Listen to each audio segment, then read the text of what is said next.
I am a student of English literature. This is my story. I want to tell you about my life in London. It is a beautiful day of summers. I am traveling on a train. 2 women are on the train with me. The women are sitting opposite me. They are speaking English. I don't understand much. I am studying English, but I am a beginner. I don't know many words. I begun speaking to the women. I said some words in basic English. The women understood what I wanted to say, and that made me happy. I said that I want to learn English. The women told me that they are from England. They are going home from a conference. Our conversation was 10 minutes long. The next station was my station.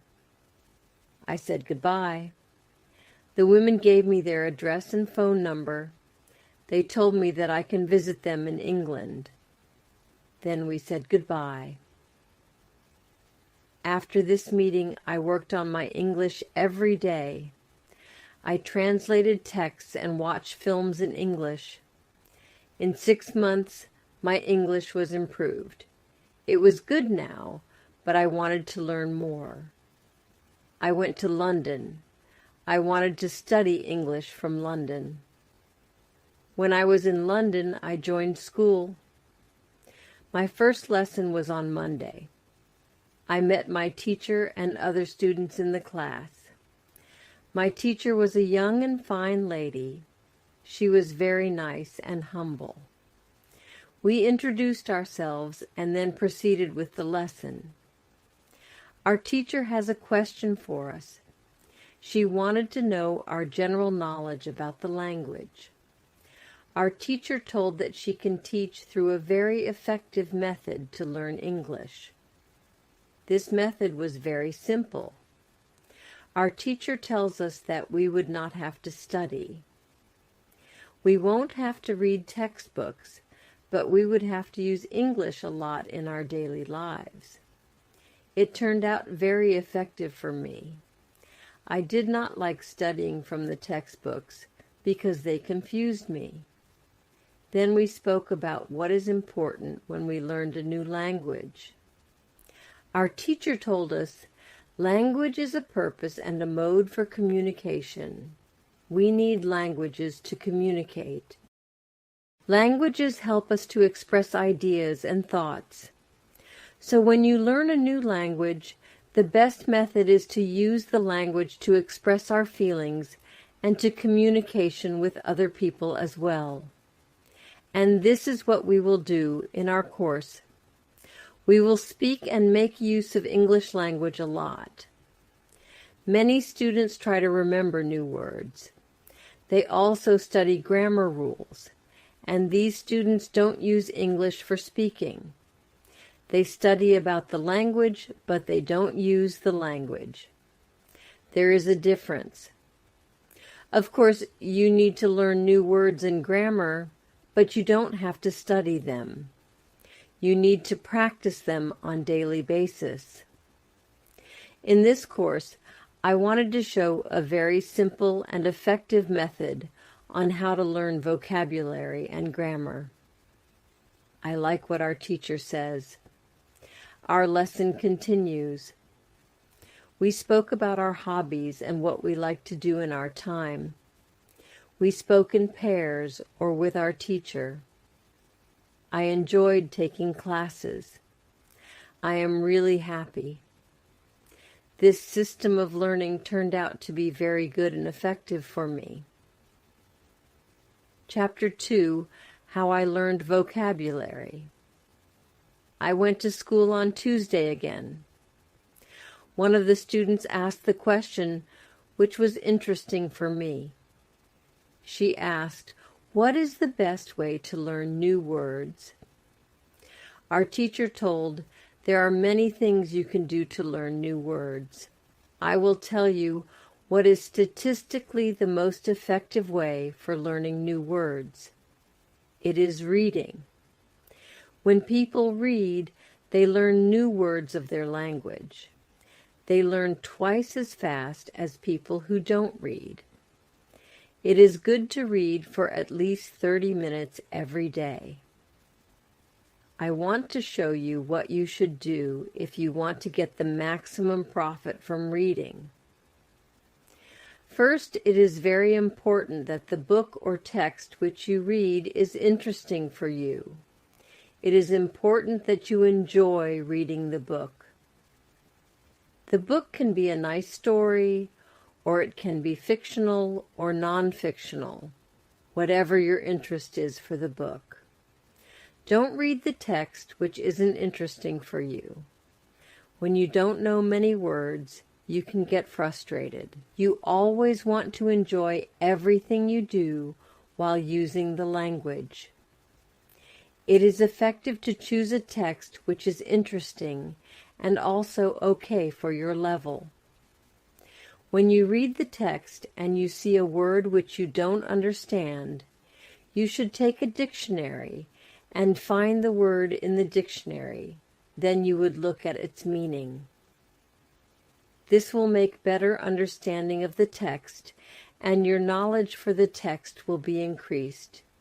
You won't have to write the word anywhere.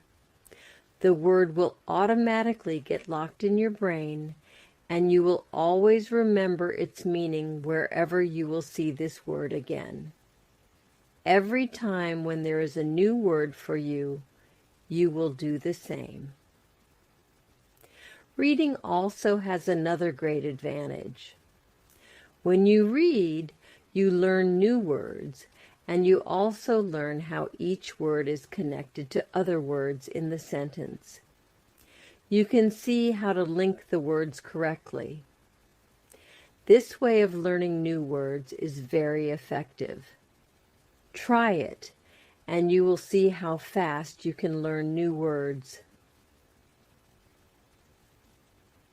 Then we continue with the lesson. We speak about the situation in England and about the best jobs for students. This is good for me because I want to get a job. I want to do something in my spare time after school. I asked other students if they know that from where I can find a job. They told me that I should go to a job center. The job center offers a lot of jobs, especially for students. This is good for me. I am happy that I know from where I can find a job.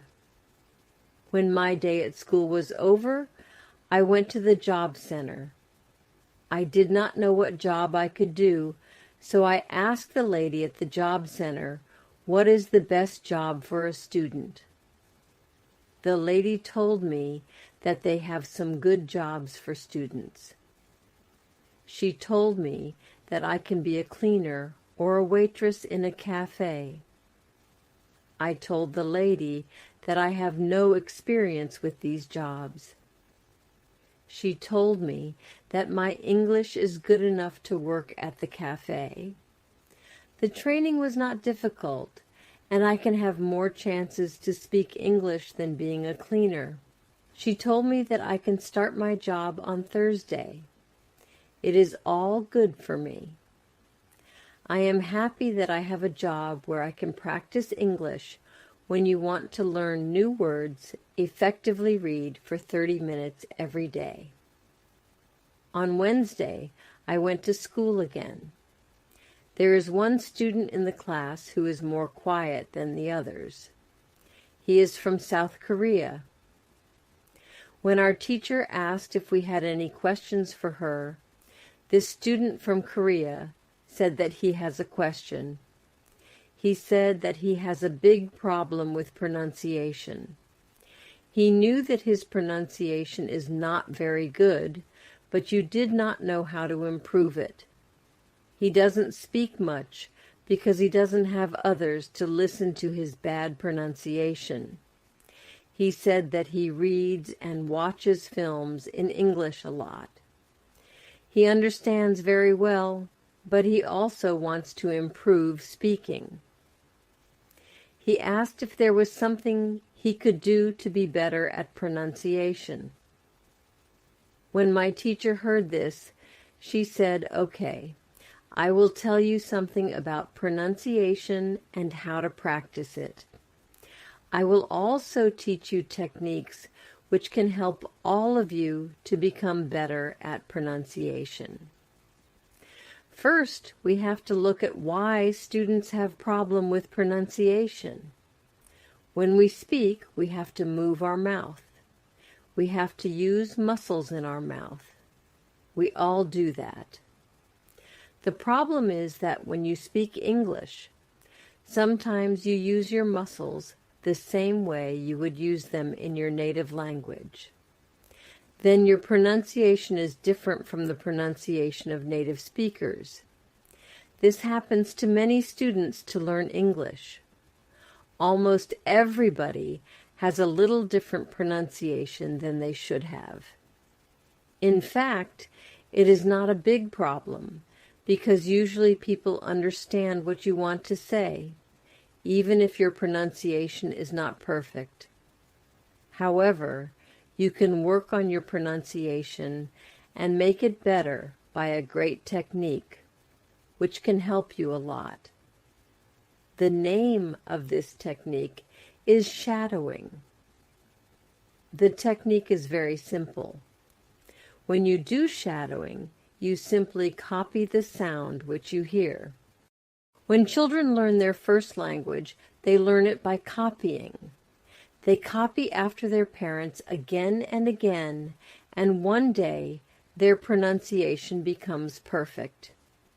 If you can learn English pronunciation the same way, this is what you can do. You take some videos or audios recording, which is not very fast, and which you can understand very well. You listen, and you copy what you hear when you hear it. That is all.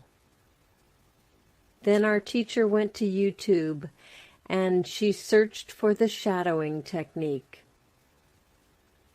She found good videos where the shadowing technique was very well demonstrated. We watched the video. Then we all tried to do shadowing for about 3 minutes. Then our teacher told us, "Shadowing is also good when you are preparing for presentation in English and you want to have good pronunciation. Before the presentation, you can go to some place where you are alone and you can do shadowing for about 10 minutes. You will see how much it will help you to have better pronunciation during the presentation." This was very interesting for me. I haven't heard about this technique before. When the lesson finished, I went to the school reception. I asked the lady if there are any sport activities at school. I would like to do some sport in England.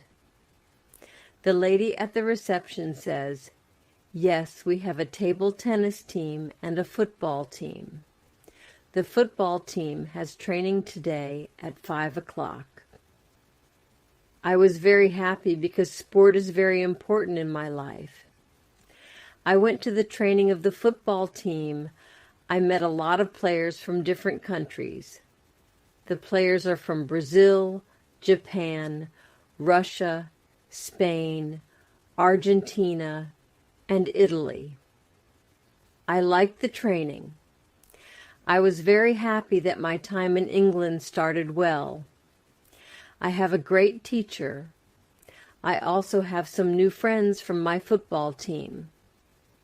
Also, tomorrow I am starting my job as well." When you want to have a good pronunciation, repeat after native speakers. On Thursday, I went to school again. We had a new student in our class. Her name is Eliza, and she is from Italy. At the beginning of the lesson, my teacher asked Eliza some questions. My teacher knows Eliza because Eliza visited her class 1 year ago. It was a class for beginners, and it was only for 2 weeks during summer holiday. When Eliza speaks, She speaks beautifully. Her pronunciation is very good, and she is fluent. My teacher was very happy, and she told Eliza, "Your school in Italy must be very good." Eliza says, "I don't go to any school. I learn English at home. I use techniques that I learn from you. I do a lot of reading, shadowing, and thinking aloud. I try to think more in English than in Italian. This is how I work on my English. The 2 weeks which I spent last summer at your class helped me a lot. You showed me the way. I know how to work on my English every day. This is why I wanted to join your class again, because 1 year ago I was a beginner, and now I can speak English. I want to learn from you again." My teacher was very happy when she heard these words. She appreciated Eliza for her hard work. It is all very interesting for me. I already know about reading. I also know the shadowing technique. But Eliza also speaks about thinking aloud. I don't know what it is. So I asked our teacher, "What is thinking aloud?" Our teacher replied, "It is a very effective technique. You have to have a strong motivation to learn English if you want to have benefits from this technique. It is also good to know that for some people this technique is a little crazy. But when you start to think aloud, your English can be better very fast." I said, "I have a strong motivation. I don't care if the technique is crazy. If it helps, I want to learn it. Can you teach us this technique?" Okay. It is actually very simple. You think in your native language all day, every time. It is normal. Now you can start to think in English. And when you start to think in English, then you can think aloud. You simply say aloud what you think. It is all. I say, "It is very simple. Why is it very effective?" Our teacher says, "Maybe you can ask Eliza. She uses this technique. Maybe she can tell you more about this technique." Then our teacher asked Eliza if it is okay for her to speak about experience with thinking aloud. It is not a problem for Elizabeth. She said, "When I started with this technique, it wasn't easy. I started with very simple sentences. For example, I can speak English. It is good that I can speak English. I want to be better. I need to practice every day. I don't know many words, but I can use these words. I can say my ideas with these words. I can do this. This is great." The sentences were really simple. But at the beginning there was one problem. My thinking in Italian was long and complicated. I was not able to say in English exactly, but I said in Italian. I needed to find a simpler form for English. To think in simple English was the hardest part, but after some time it was normal for me to think in English. Then something interesting happened. I met a man from Australia. He was on holiday in Italy. I was still a beginner, but we started to speak English. I could see that I was able to speak with him without having problems. My sentences were simple and short, but I was able to speak. I didn't translate in my head from Italian to English. After the meeting with the man from Australia, I started to use thinking aloud more. This technique helped me a lot with my speaking. I still use it every day. It is really a very effective technique. Our teacher thanked Eliza for her experience with thinking aloud. I wanted to use this technique because I also wanted to get better at speaking.